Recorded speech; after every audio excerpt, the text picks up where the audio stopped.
Now, there is a complex interplay between what the Minister set out today on building safety and cladding and remediation, and also the leasehold and freehold reform bill and that whole agenda, which of course many of us in this chamber are still right behind.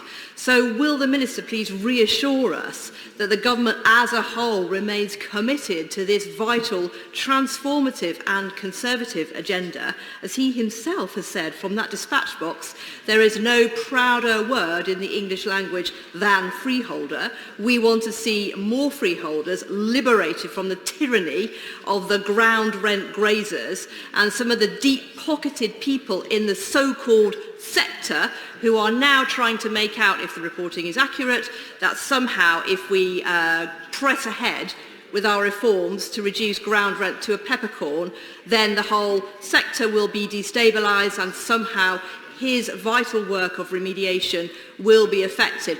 I and many others do not accept that assertion in any shape or form. It is, of course, complete nonsense. Will he please reassure me and many others that we are going to continue, we're going to reform this sector, we're going to liberate the leaseholders so that they can own their properties and also continue with making them safe? Minister.